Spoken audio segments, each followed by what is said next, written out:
Hello, McFluffy52 here, back with some more Phyrexia All V1 action, and today we're trying to answer, for once and for all, is mono green viable in Standard?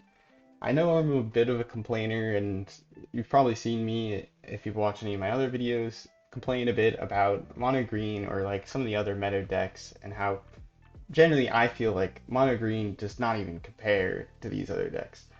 But the question is, am I the only one who feels this way? I don't think that's the case. And well, the stats back up Green's lack of play. Does this mean Green is bad, or does it just mean it feels bad to play? That is another question to be asked.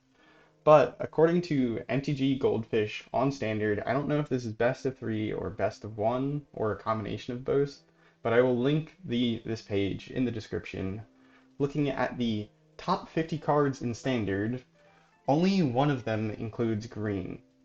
These are like top 50 cards overall. And that card is Atraxa. Now, what about the other colors? Is this just like, there's one really favored color or something like that? Well, 17 include white, 16 include black, 10 include red, 9 include blue. So these are the top 50 cards in Standard overall. Now, what if we just look at like the creatures? What about creatures? Green's the color creatures, so it would make sense that it would at least like maybe dominate the top 50 most played creatures like on the list, right? Maybe. Well, for creatures, 7 cards include green, and what about the other colors? Again, well, 24 cards include white. What the heck? I didn't expect that, but 13 cards include black, 11 cards include red, and 11 cards include blue. All right, well, what about like the top spells, the non-creature, non-land spells? What about those spells? Is green represented a little bit better, or still like what is the representation for green in there? Well, two spells in the top 50 like non-creature, non-land spells are green. And those are Unleash the Inferno, which is the Jund removal spell, like 7 damage. If it deals excess damage, you can go ahead, target a enchantment or artifact with mana value less than the excess damage and destroy it. Alright, that's the first green spell. And the second green spell is Tyvar's Stand, which makes some sense. We're playing it in this deck here, actually, and it protects your creatures. Now, what about the other colors? What about the other colors for the top spells, non-creature, non-lands? 16 cards include white, 14 cards include black, and 10 cards include red. And then lastly, blue, 9 cards include blue. So basically, the way it looks here is green is truly the like least played color in Standard. Um, and but again, does like this play rate mean it's bad? That's debatable. I mean, from these stats, we can see that white dominates the top of the list, and then black's a very close second, and then red's like solid third, and then blue's like definitely fourth, and green's last at fifth. So does this play rate mean green is bad? So that's why for my experiment to celebrate 200 subs, I decided to stream mono green to mythic, or at least until I hit 100 games playing, whichever happened first. And I would like to thank everybody for their support. Anyone who came out and also everybody who subscribed means a lot to me. But for this experiment, my experience was, well, for the first 15 games, or approximately 15 games, I was playing my own mono green deck I made called Bloated Green. There's a video of it on the channel. But for this like 15 games, I think maybe I was punting a little bit, but I also think the deck might not be the best. It was built to like play off Bloated Contaminator and +1 counters. We had a between 50 and 40% win rate. I will admit that I am not like great at making decks. So in the quest to see if green is playable, I stopped for a bit and looked around on AetherHub and Untapped for the most competitive green list I could find. I ultimately settled on this exact list that you're looking at here from Untapped, which has a 55.8% win rate over 640 matches. I'll put the link for this, like the Untapped thing, in the description. I'll probably also add this list to AetherHub. Yeah.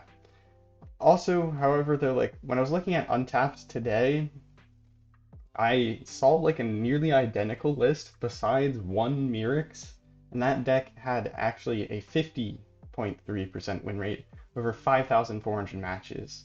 So maybe that 55.8% win rate over 640 matches is a little misrepresentative. So, anyways, I played this list for the next 90 matches, and I climbed from the bottom of Plat 4 to Diamond 4 in a total of 105 games, with a win rate of 58.09%.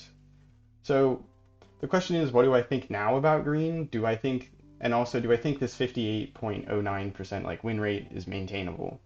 I will say for Green, I thought it was stronger than I thought originally, and it's actually, I would say, reasonably playable. Um, but I think Green is not played as much because it's maybe a little bit less about its power level and more so how awful it can feel to play Green in Standard right now. Like in Standard, it's Removal City. Go for the Throat and Cut Down are the second and third most played cards in Standard.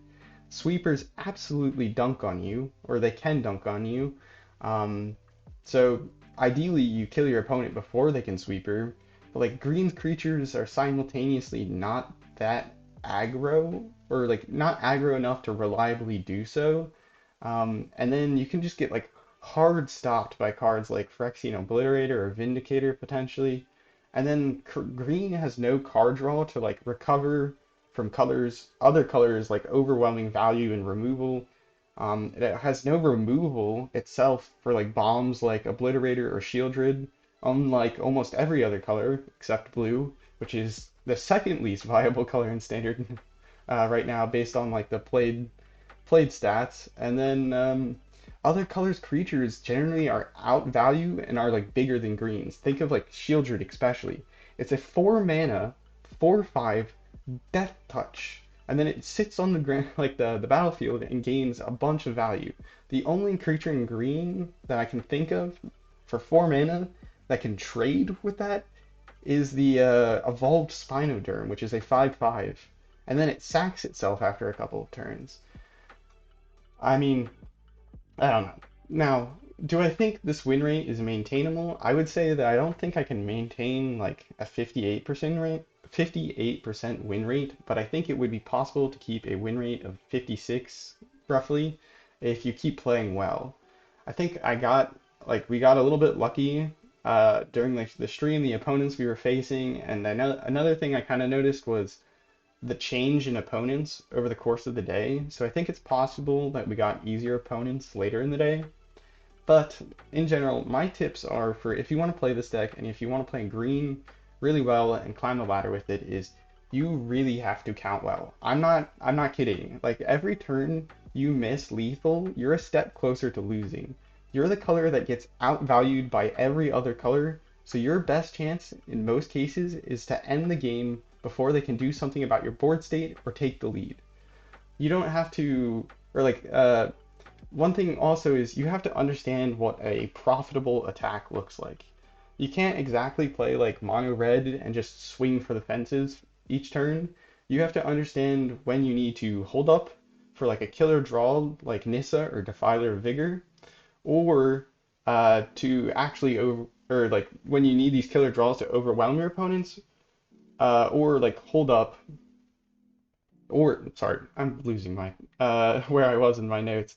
So either you need to understand when you can like attack in, or you need to hold up for like Nissa or Defiler Vigor to overwhelm your opponents. Though there are some games where you can be aggressive and take a trade if you can see like an easy lethal the next turn or the turn after that on board.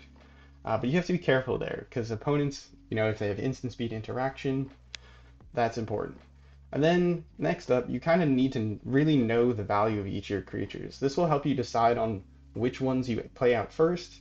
And the other part is like you really have to read your opponent's mana and their deck. Like, do you know that they're going to most likely remove the first creature you play? If so, which creature in your hand is best to lose, but still develops the board here? Or you also have to understand, where can I hold up Tyvar stand? How can I fit like a actual protection spell into my gameplay here. And then lastly, my last big tip is use this list. Like this list right here in front of you, use it. It's fun and it's your best bet at winning. I don't think you can really change up cards and stand the same chance of winning. This list is amazing. Now, lastly, my sort of a bonus tip is maybe try playing at a different time in the day. Sometimes your opponents change, and that's also relevant. Now, getting on to another really important factor is, did I have fun playing mono green? And I would say I actually had a blast. I don't know if it was just due to like talking to chat while I was playing or like the deck list, but I would say the deck list was also like super fun. It was fun denying my opponent's removal every time I Tyvar stand for one, or using it to buff creatures to finish off our opponent, the unblocked creature, just throw extra damage on it. Or when I get Nissa off the top and I'm able to play her and just -7 and absolutely annihilate my opponents with some kind of like standard Crater Hoof, that's awesome.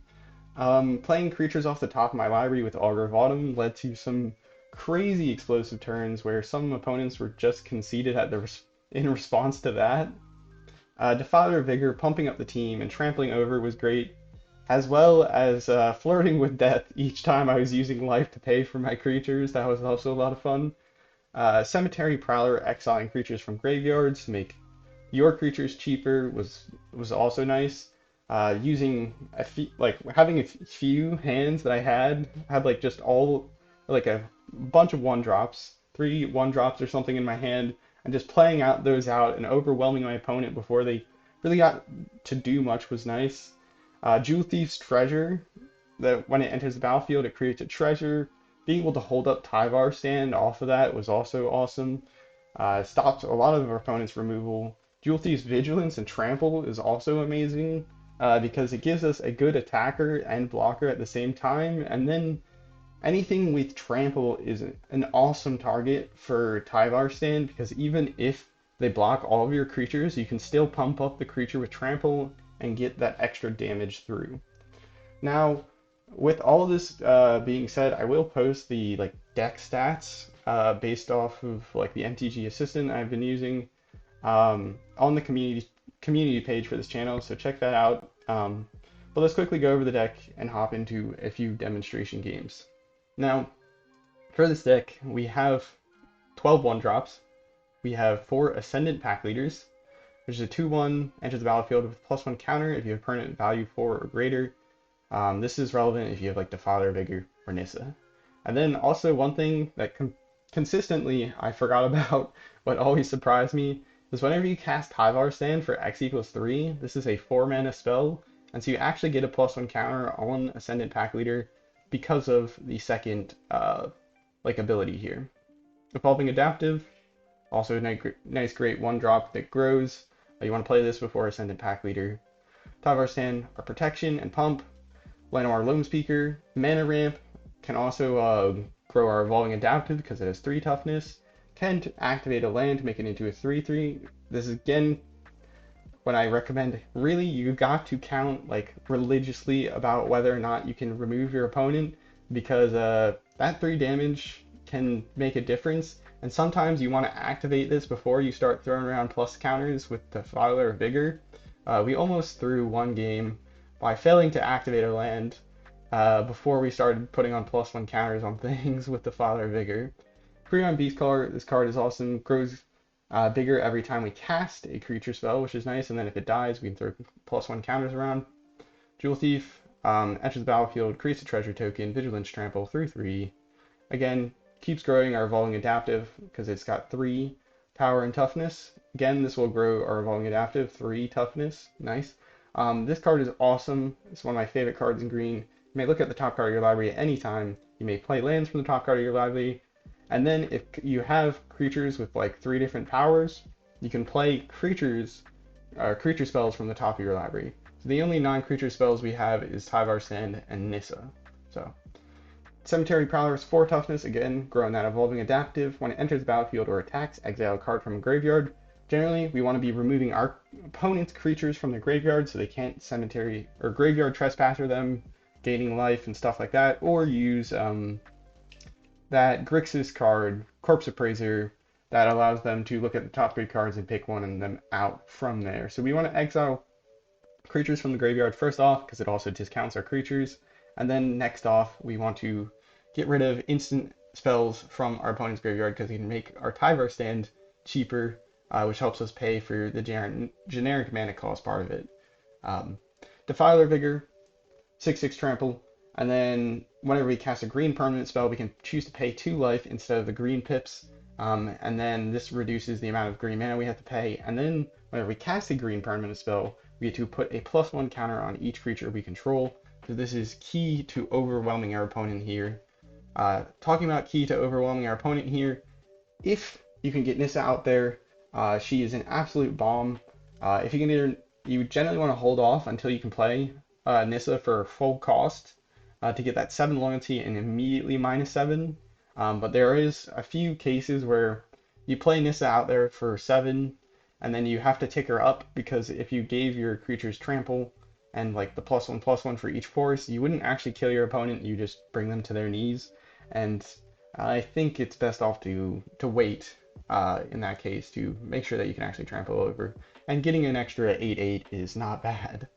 And then lastly, we have 1 Boseiju in here, and then the rest of them are forest. We want forest here to get that like crater hoofed like trampling effect as big as possible, because we get +1/+1 for each forest we control when we -7 Nissa. So let's go ahead, hop into the games, and see how we can do. There will be, I just kind of went over the entire deck, so there will be no deck tech at the end, but we'll do a quick recap. So stick around if you're interested in that, and let's see how we can do on the ranked ladder. Land monster, first opponent. I went with all of the mono green effects that we could for this deck. We got the green sleeves, Nissa avatar. We have like a mossy soldier as our pet. Alright, do we want to mulligan? Our hand's kind of slow. We got protection spells, which is kind of nice. Opponent's playing City of Brass sleeves, so I don't know what they're playing. We'll give this a try. This is a hand that I probably should have mulliganed, because we only have 2 2-drops, and one of them is Llanowar Limespeaker, which doesn't provide much damage. Opponent's off the rip, Evolved Sleeper. This is going to be an uphill battle then. I don't think we can win this one, but we'll see.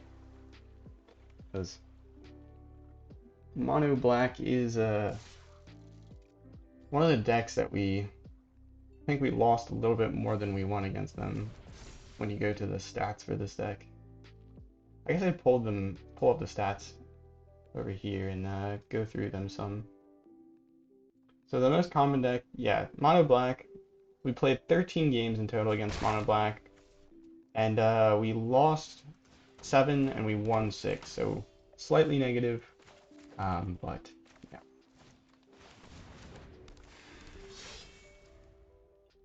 Hopefully our opponent doesn't go ahead and remove this. We probably should have played out Evolving Adaptive and held up Tyvar stand, because our opponent definitely has removal.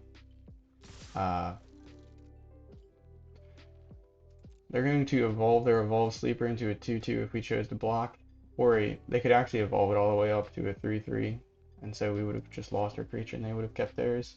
So we can't block there. Against Mono Red, we versed Mono Red 21 games, and we won 11 and we lost 10.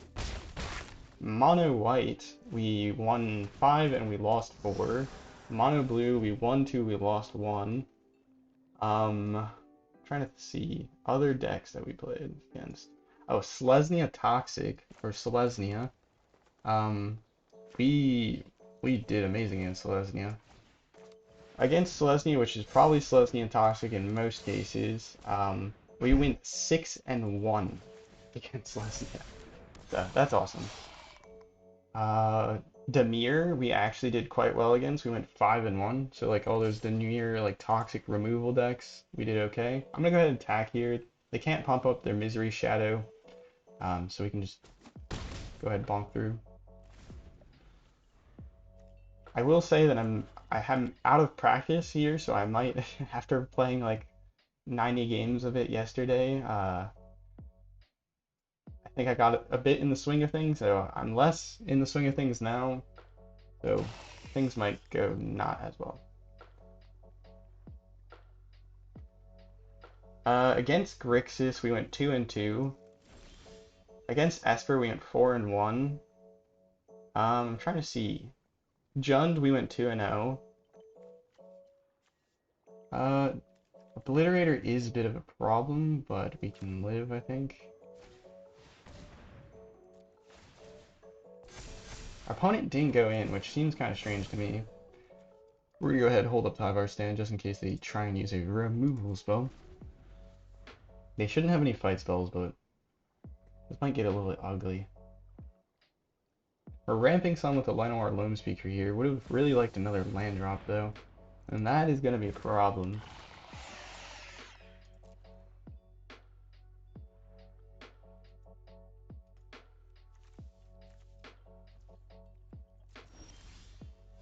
Yes, I'm going to draw. Alright. That's good. What is bad here is though we can't hold up any sort of removal. Or sorry, any protection against their removal. So we play out this Defiler and it dies. We're we're not in a happy spot. But I think it's the best thing we can do, because we kind of need to be able to overwhelm our opponent. So the fact that our opponent can give their Evolved Sleepers Death Touch, and the fact that they haven't been attacking in really hasn't given us a window to finish off our opponent. We're going to need Nissa to like actually win this game, potentially. Opponent has invoked a spare mana, so we might just might die to that.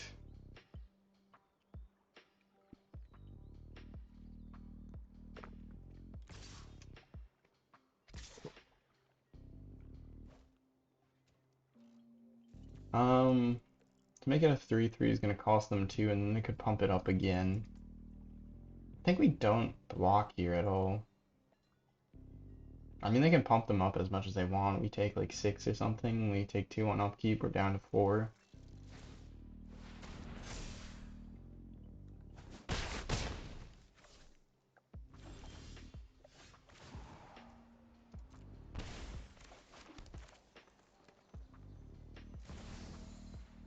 No paying of life because we're basically on a. We got one more turn.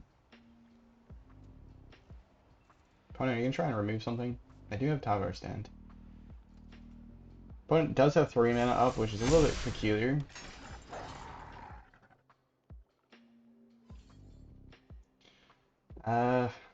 Can't really attack him with Defiler. We need, like, if we attack him, we need it to be lethal. Do we have lethal here? So they block the 8/8 and the 7/7, and then we get through maybe 14 damage. That's not lethal, and then we die on the crackback. So I think we just need to go ahead, pass turn, hope we draw into Nissa next turn. Well, we couldn't even cast Nissa next turn. Actually, that's a lie. We could. We would just be at 1 HP, 1 life afterwards. Because we could pay the Defiler mana to get our Nissa. Now we might have to double Tyvar stand here when we go to block. Because we're going to have to block these Death Touchers. And then also we have to block their... Ah, we just lose. I think. I mean, they just attack in with everything and we lose, no? Because we can't have 2 of our creatures die here, and there's no way we can't... 2 of our creatures don't die. I don't think. Oh, they're just going to do that. Sure. Fast walkers. They're not gonna have a 1 mana cut down, thankfully, so we can just do ahead and do this. The blockers.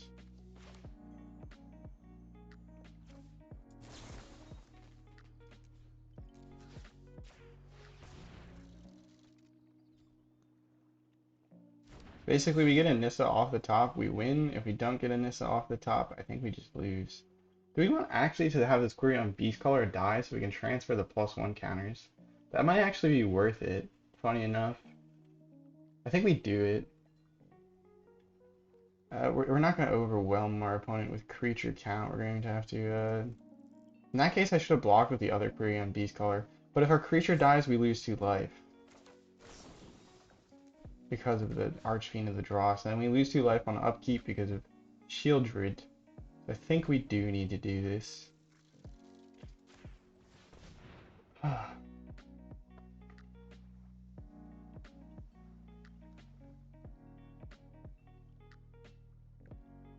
Opponent can't cut down anything. The only thing they could do is give their one of their creatures Undying Malice. I think that's the only other played 1 mana black instant.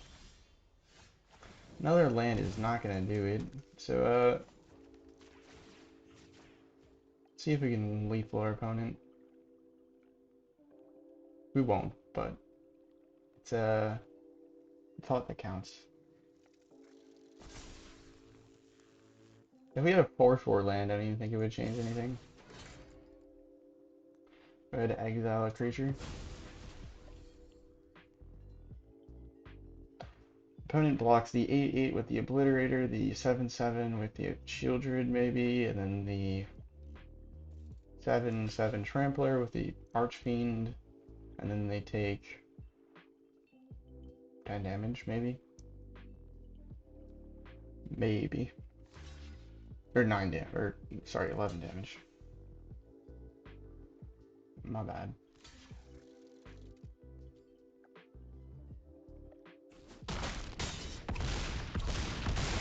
That ends up the exact same way.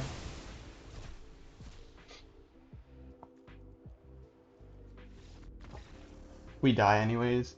Actually, they got exiled. They didn't die, so Archfiend doesn't kill us here. Whoops. Maybe we could have won then through that somehow. Somehow, some way. We'll play like 3 more games as our demonstration. That was a case of just mono black being mono black, I think. I'm not sure there's much we could have done. I like to think that I'm a decent player, but I still make plenty of mistakes.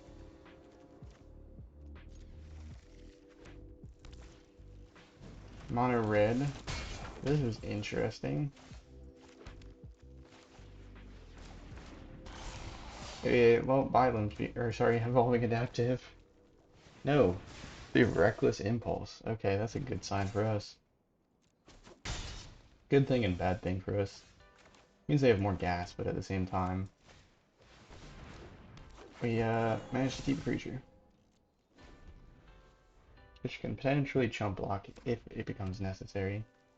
Ideally, we keep all of our creatures out until we get to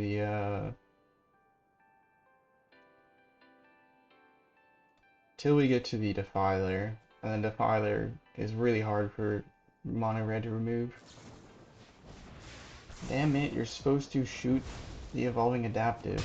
I hate when they go for the mana. It's very annoying.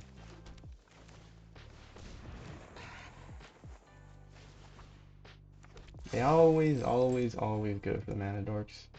We're not going to use this treasure because next turn we can play Defiler of Vigor. I'm going to hold up Tyvar stand here if it becomes necessary. They don't have enough mana to pay for this, which is nice. We don't have any way to exile spells from their graveyard at the moment. Pass the blocker as well.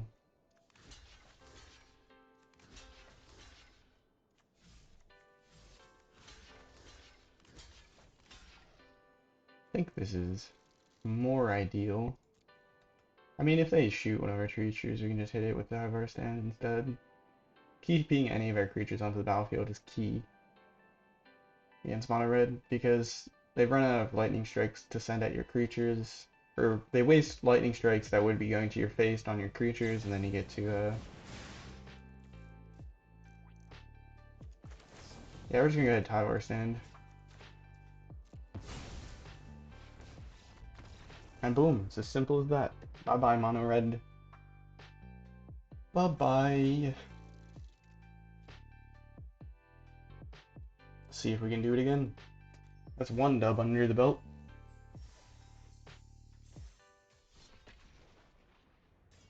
I love saying, how about new, whenever they cast something at my my creatures and I just Tyvar stand it in response.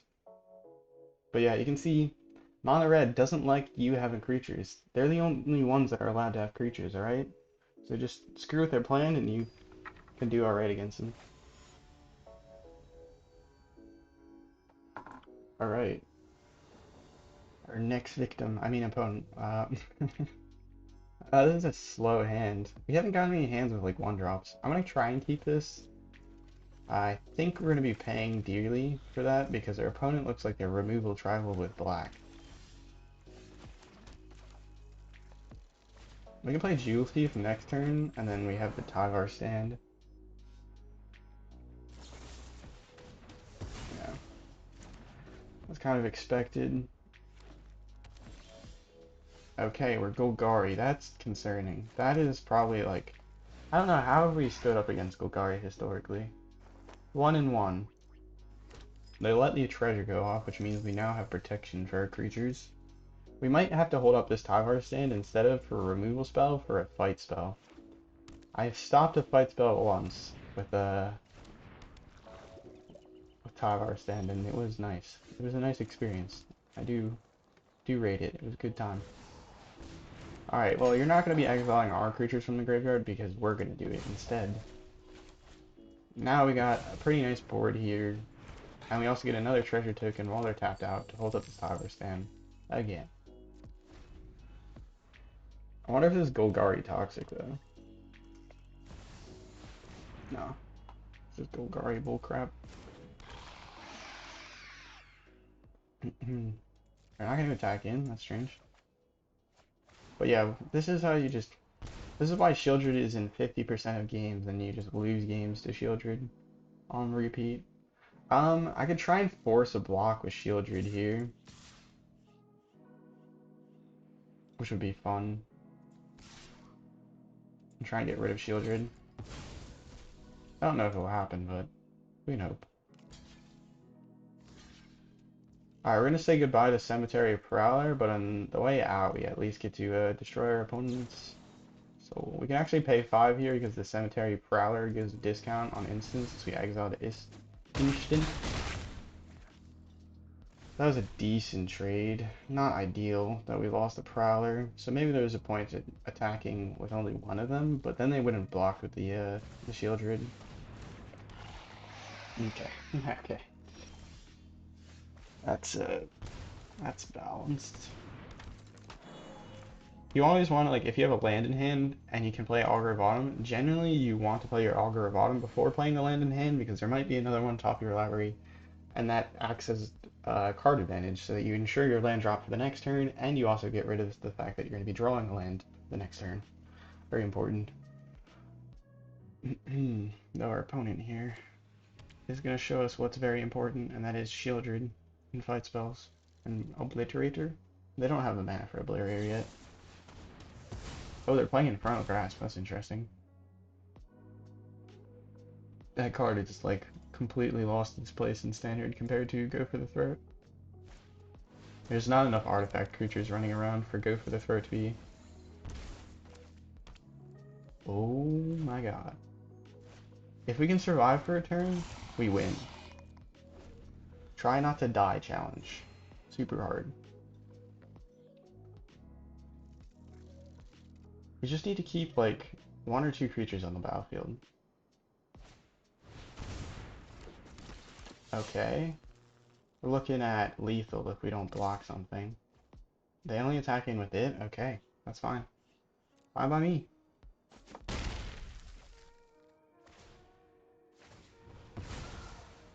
They get to draw, they gain some life, but they also pay 2 life, but it doesn't really matter. Is this gonna be Nissa time? Is it Nissa? Is it time to Nissa?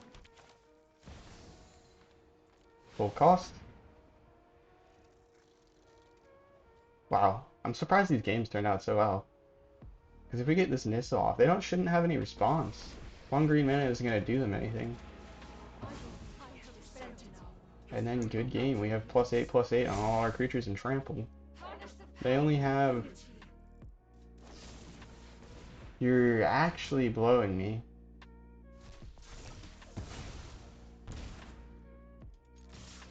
Whatever.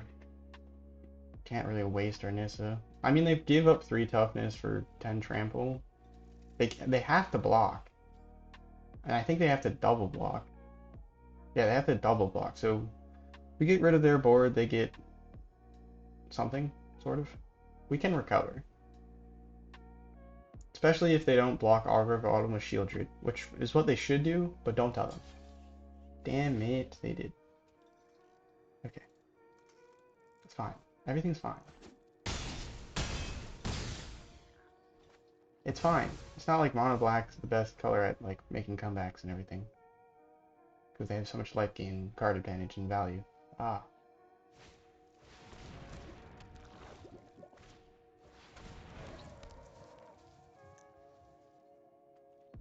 Wait, oh, they had the mana dork. That's why they were able to do that. That's annoying. Or exiling a Shieldred from their graveyard. Yeah. I don't think it was necessary, but I appreciate the effort. No returning that with a Geeks' command. That's not allowed. Opponent though can just beat us down with freaking Bloated Contaminator, and this Armored Scrap Order is going to become a 3/3 when they attack with it. And this freaking underdog they can blitz in. I should have exiled the underdog. Okay. Well, misplay. Should have exiled the underdog. The music kind of quiet. I'll turn it up. I had it somewhat quiet because I didn't want, when I was giving my monologue, didn't want it interrupting.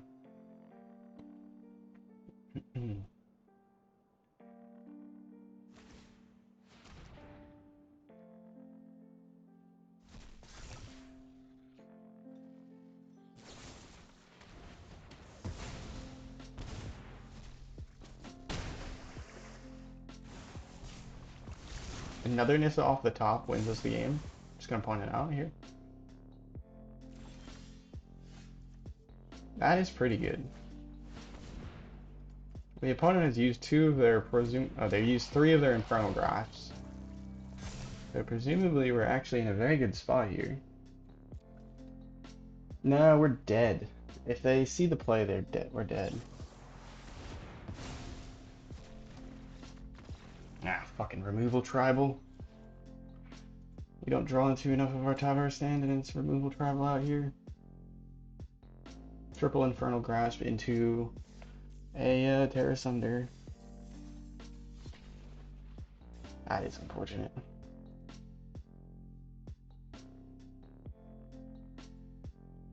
That is unfortunate. Play like this game, or maybe next game.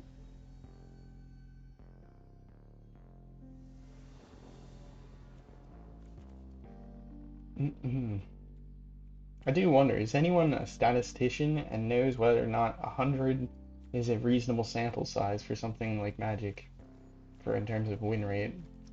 I would assume that probably not actually that good of a sample size. Well, bigger is always better when it comes to sample sizes. Okay, let's get ourselves some actual curves here. Alright, that's a curve. We also get to go first. I will say that there was a fair amount of games we got to play first, which is also important to note in terms of our win rate.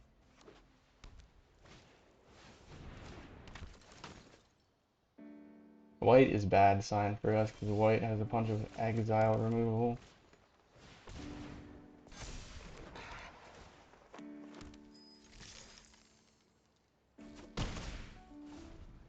Defiler is nice with Augur of Autumn especially. Still worried though.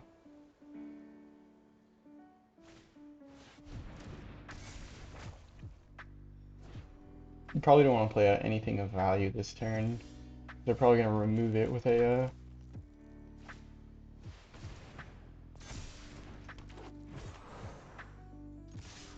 remove it with an ossification. A free ossification off the restoration.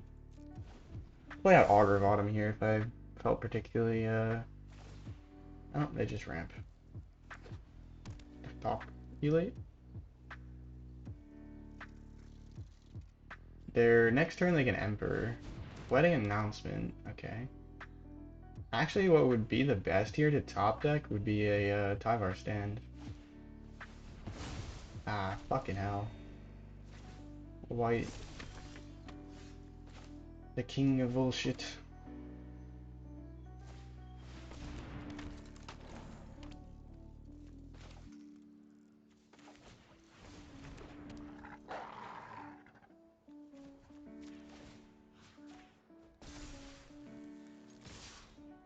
Alright. Pow pow. Wait, are they just dead next turn? What the fuck?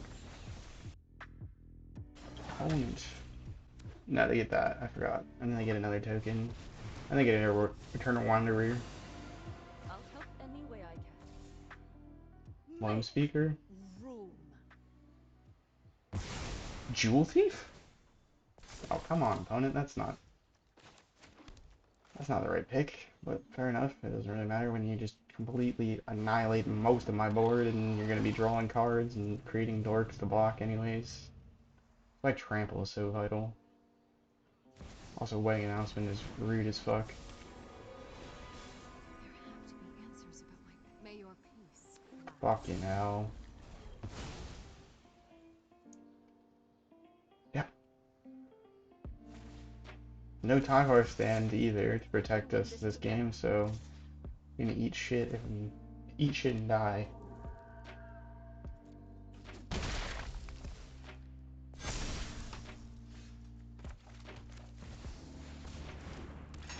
Again, we didn't kill our opponent before the sweeper, so we can go shove it.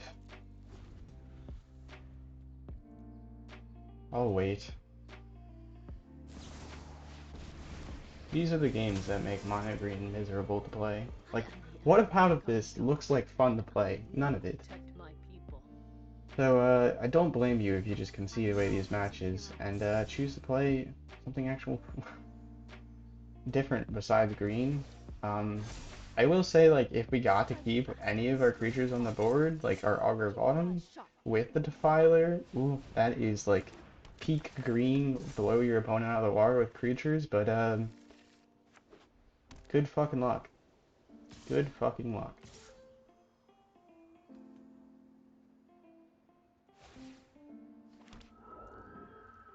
Alright, well, we're losing 10 of our HP. It's fine. It doesn't make a difference, right? You know, that's alright. It's okay. Everything's fine. Let's just hope for a Nissa top deck.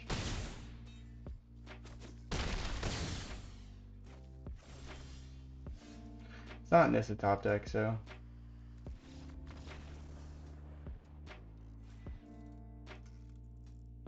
These are the downs of green. I was hoping that we'd be able to showcase the ups of green. Well, we showcased the ups against that black deck, did we? Did we win that game? I feel like, no, we lost that game. Even after ulting Nissa. We lost that game after ulting Nissa. God damn it.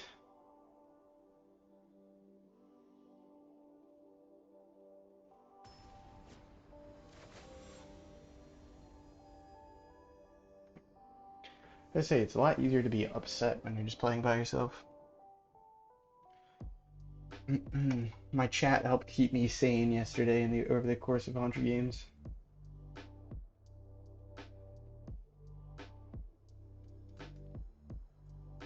But yeah, here's a Mossy Soldier. I think our opponent's choosing whether or not to discard.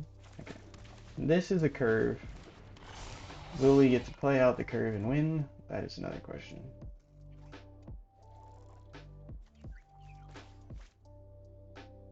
Cut down? I don't have cut down. We get to play the game for more than...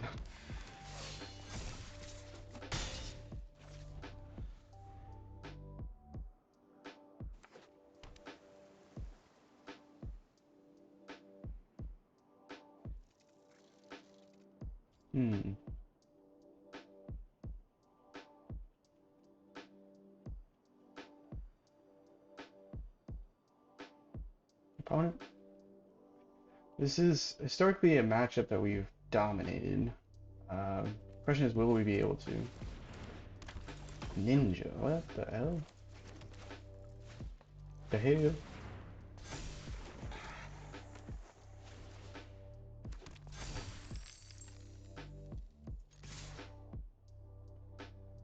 We don't really care if they discard a creature, or like bounce our Jewel Thief and then discard a creature card to remove one of our creatures.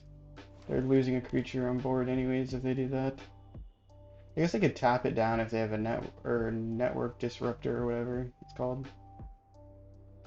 Yeah, they'd probably kill the Quirion Beastcaller and then we can just put the +1 counter on Jewel Thief in that case. That was interesting. Kind of a waste of removal, but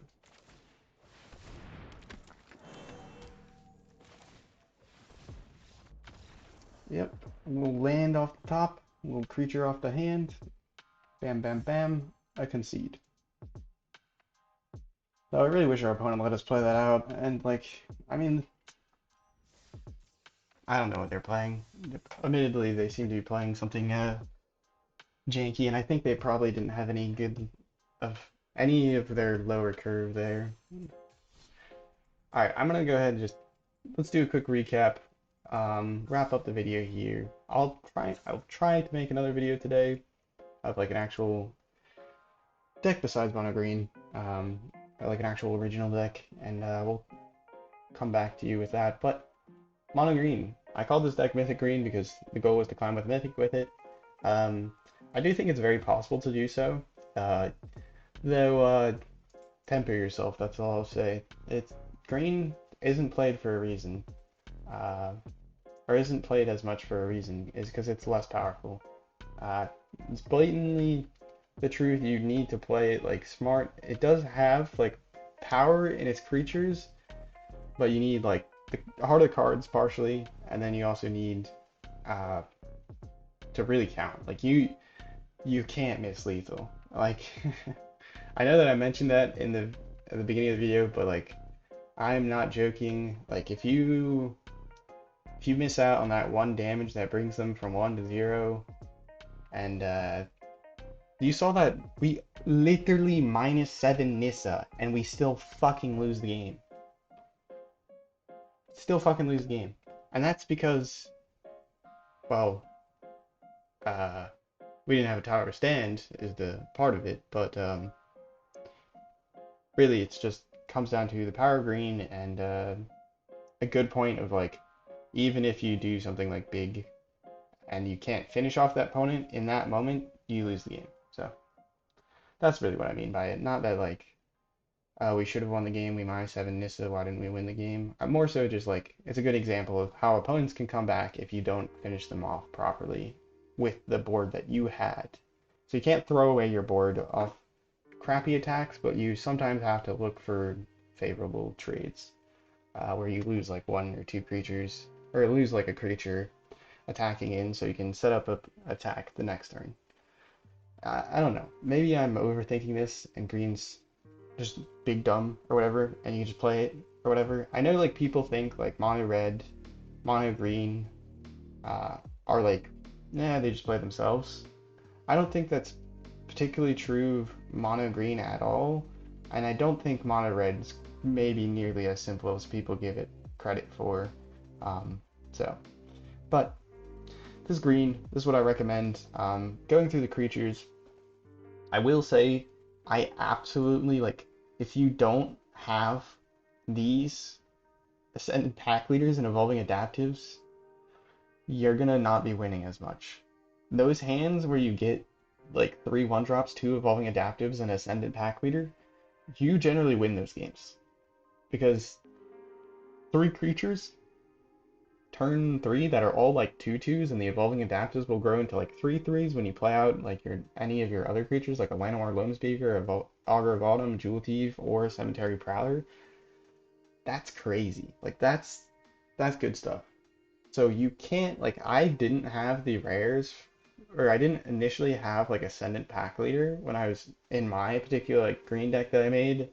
I was only playing like Evolving Adaptive, and I think I played maybe 2 or 3 copies of Tyvar Stand.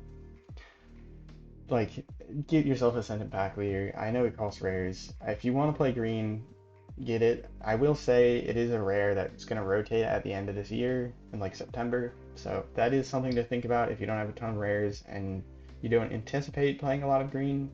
Maybe don't get it and just don't play green. But Ascendant Packleader, and Evolving Adaptive, worlds of difference in terms of performance. I know some people are going to say Armor Scrapcorcher is better. It exiles things from a graveyard. Don't. Do not.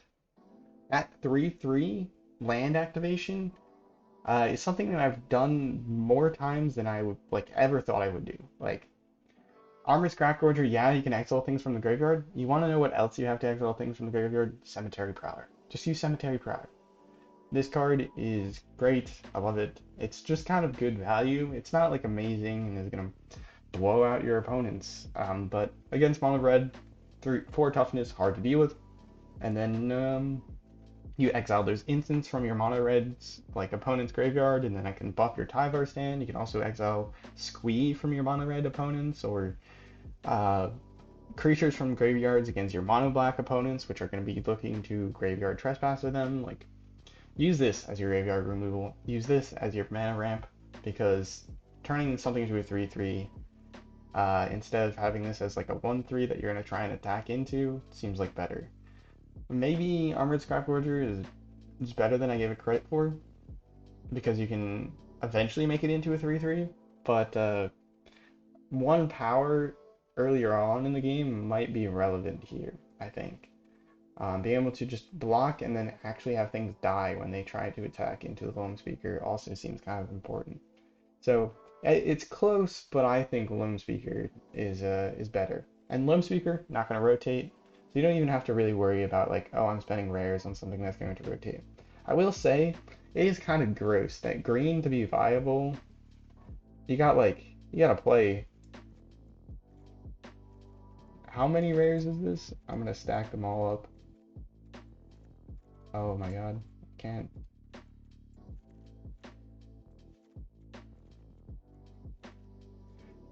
Green is not friendly to your wild card. I will say this. Green is not friendly to your wild cards. You have this many rares and this many mythics that you have to craft.